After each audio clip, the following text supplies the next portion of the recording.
If nasolabial folds and downturned mouth corners make you look older than you feel, this workout is for you.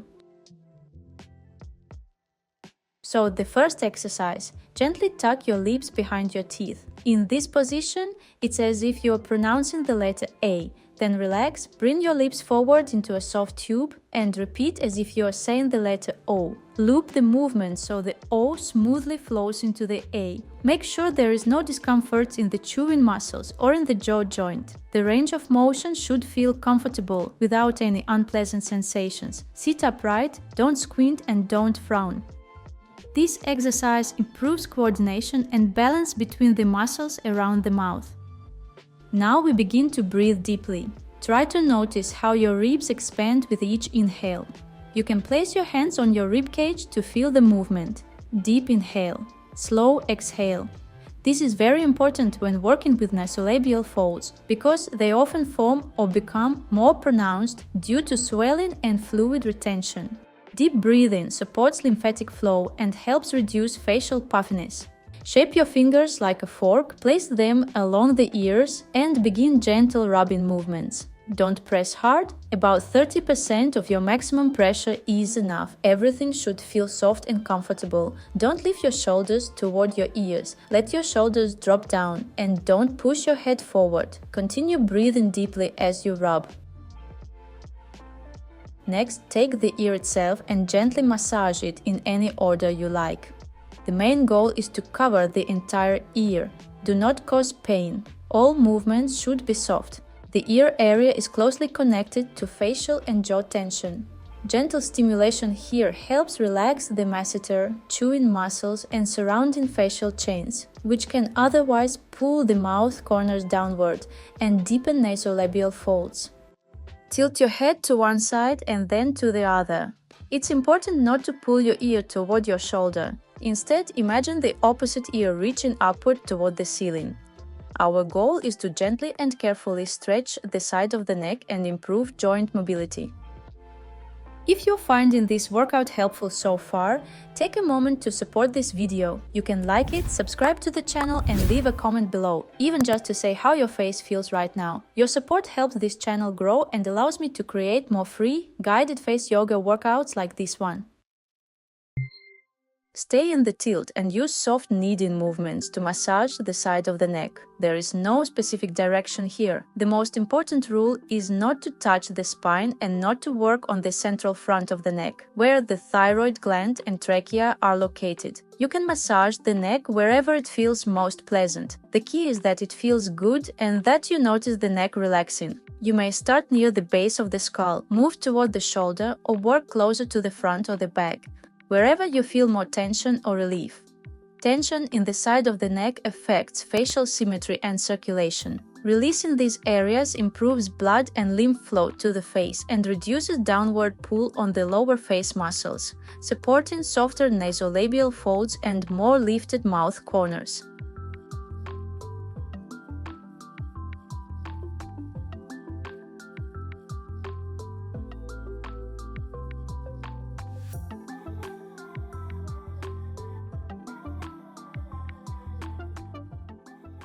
Using the backs of your hands, begin rubbing the area just below the base of the skull, then the back of the head itself.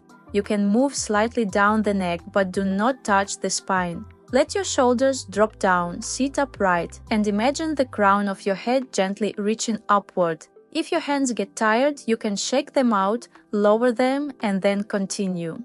Our goal here is to warm up and relax the suboccipital muscles. Do not press hard.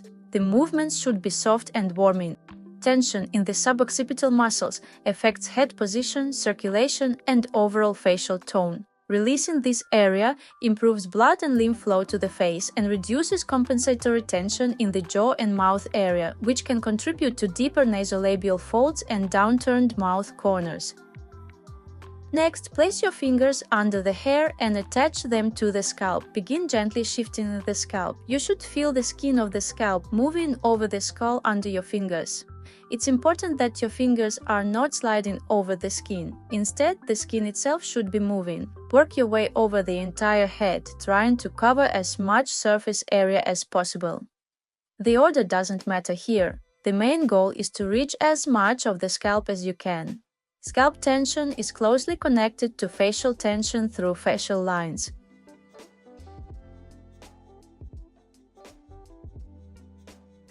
At the end, you can grab your hair in any comfortable way and make gentle circular movements. You will feel the skin of the scalp moving even more. If you feel some discomfort or pain, that can happen. For example, this movement feels quite intense for me as well. The key is to stay within reasonable limits and not cause yourself excessive pain. Mild to moderate discomfort is okay. If you are experiencing active hair loss, skip this movement. Mobilizing the scalp helps relax these connections, improves circulation, and indirectly reduces downward pull on the tissues of the mid and lower face, supporting softer nasolabial folds. Curl your fingers like hooks, gently open your mouth, and place your fingers under the cheekbone along its length. Under your fingers, you should feel firm tissue. If you feel teeth or gums, or if your fingers seem to sink inward, you are not in the correct spot. Under your fingers should be the dense chewing muscle. Place your fingers, gently press into the surface, and imagine this muscle as soft clay. Allow your fingers to sink just slightly deeper, then slowly, softly move your fingers downward, gradually kneading the muscle. The pressure should be no more than 20–30% of your maximum strength. Try not to keep your mouth wide open. It should be slightly open, as if it has naturally dropped and doesn't want to close again.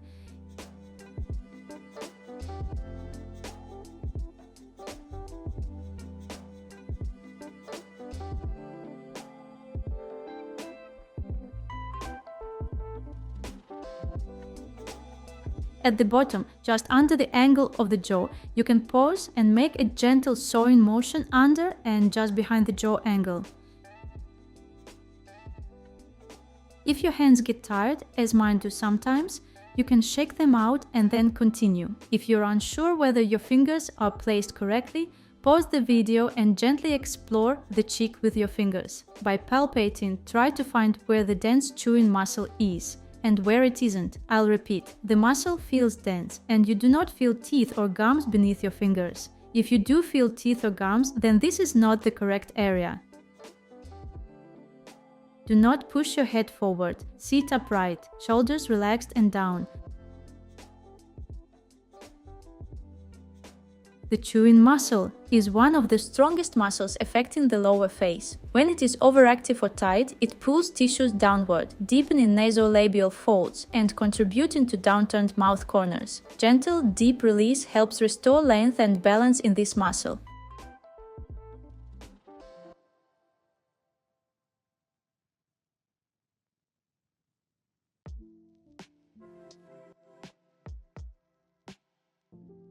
If you want to practice face yoga effectively and safely, I've prepared a free guide for you, 7 steps to your natural beauty with the key tips.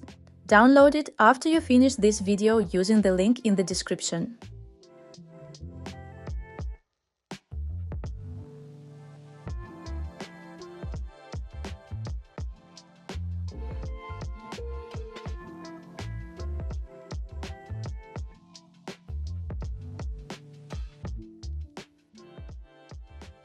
Place your hands on your temples and gently pull the skin upward toward the crown of the head.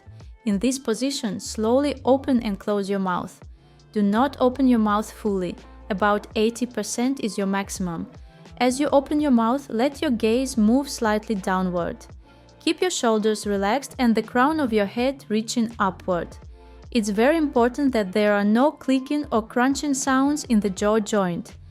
If your mouth opens only a little in this position, that's perfectly fine. The movement can be very small as long as there is no discomfort. If your jaw tends to shift or wobble, simply try to make the movement as controlled as possible, to the best of your ability right now. Slowly open the mouth, slowly close it. Over time, this movement will become smoother and easier.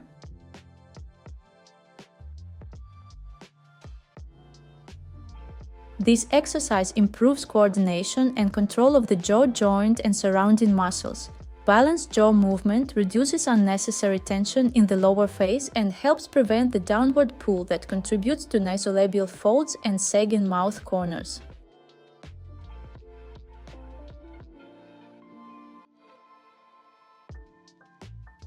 Tuck your lips behind your teeth and work with the muscle that runs along the side of the nose. Start with the first point. It is located just below the inner corner of the eye. Place your fingers on one point and gently massage it. Then slowly move downward. Try to work very precisely, with a very small range of motion. It's important to reach this specific muscle. It is very thin and small, so the movements need to be minimal.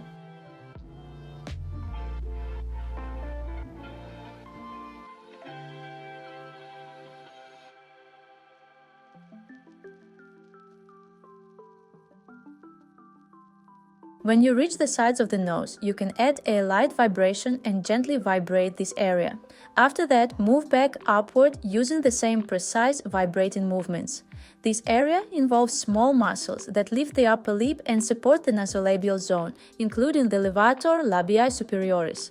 Gentle, precise work helps release tension and improve tone, which can soften nasolabial folds and support a more balanced mouth position. We'll spend a little more time working with this muscle, because it has a strong influence on the formation of nasolabial folds. So, once again, tuck your lips behind your teeth. Place your fingers near the corner of the eye and gently attach them to this point, applying very light pressure, about 10%. Now let the lower finger slowly glide downward toward the side of the nose with gentle pressure. The upper finger stabilizes the skin so it doesn't stretch, allowing you to work directly with the muscle. At the end points, when the finger reaches the side of the nose, pause and make small stretching movements in opposite directions, as if you are gently lengthening the muscle and helping it return to its natural length. Everything should be very soft and careful. The movement is literally just a millimeter. After that, just as gently and carefully remove your fingers. Throughout this exercise, it's very important to monitor the position of your jaw. Make sure it doesn't move forward or backward, and that there is no discomfort in the chewing muscles. Simply keep your attention on this. This work targets muscles that can pull the tissues of the midface upward and inward when shortened, creating sharp nasolabial folds. Place a finger under the tip of the nose and gently lift it. Slightly open your mouth, and now try to press the finger downward using the tip of your nose. You will feel the upper lip becoming more actively involved. Try not to frown or squint and keep sitting upright. If you notice that you still tend to frown, you can place your fingers at the base of the eyebrows to gently hold them in place. This often makes it easier. Also, make sure not to tense your jaw.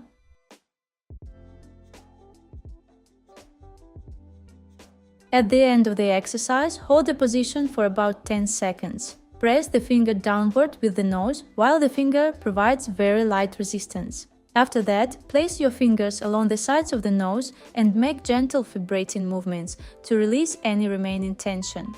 This exercise activates the muscles of the upper lip and nose area while maintaining control and softness. Balanced activation here supports better lift in the nasolabial zone and helps prevent downward tension that can deepen folds.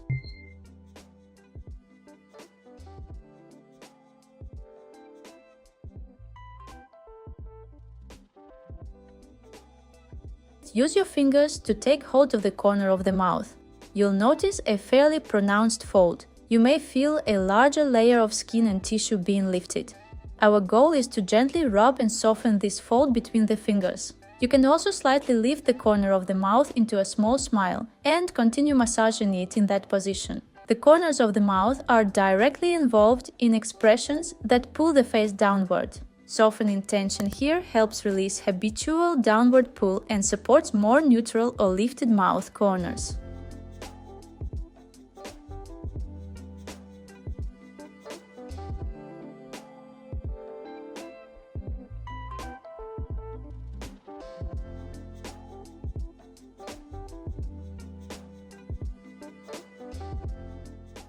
Once again, tuck your lips behind your teeth And in this position, try to smile. Very important. When the lips are tucked behind the teeth, pay attention to your jaw position. Make sure there is no discomfort and that everything feels comfortable before you begin smiling. The movement is exactly the same as a regular smile. The only difference is that the lips are tucked behind the teeth and don't allow the mouth corners to stretch outward. Everything else stays the same. You should feel tension in the cheek muscles, in the area of the cheekbones. This is usually the same area that feels tired after a lot of laughing. That's where the work should be happening. If your muscles don't move as actively as mine, that's completely normal. I've been doing this for a long time. The most important thing is that you feel something happening in this area. Then hold the position for 10 seconds.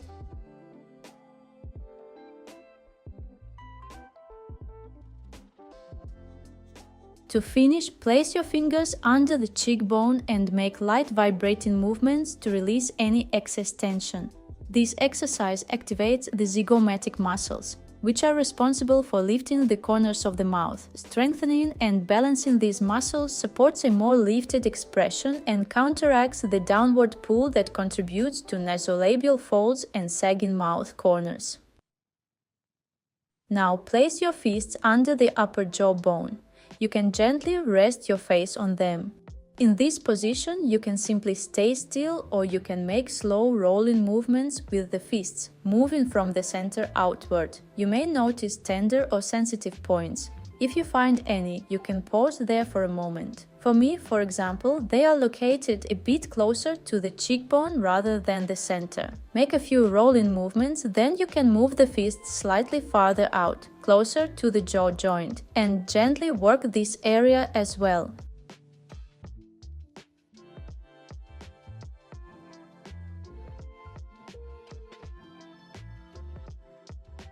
This exercise deeply relaxes the muscles and fascia of the upper jaw and mid-face. Releasing tension here reduces downward pull on the tissues around the mouth, helping soften nasolabial folds and ease tension that contributes to drooping mouth corners.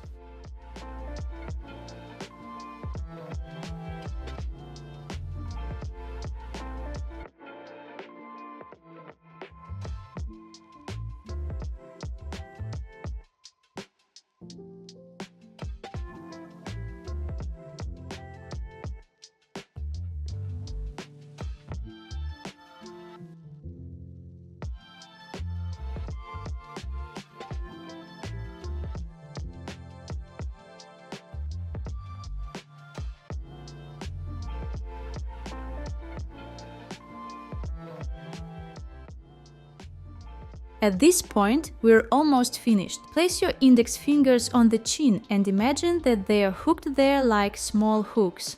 Let the fingers hang, gently pulling the lower lip slightly downward.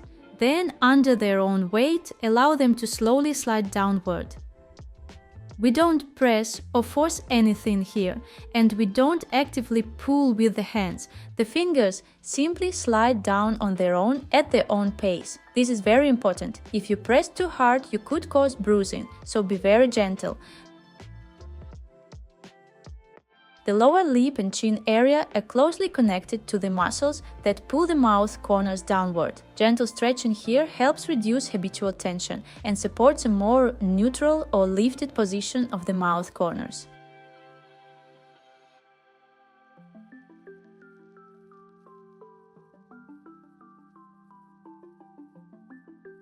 And finally, use the knuckles of your fingers to rub the forehead.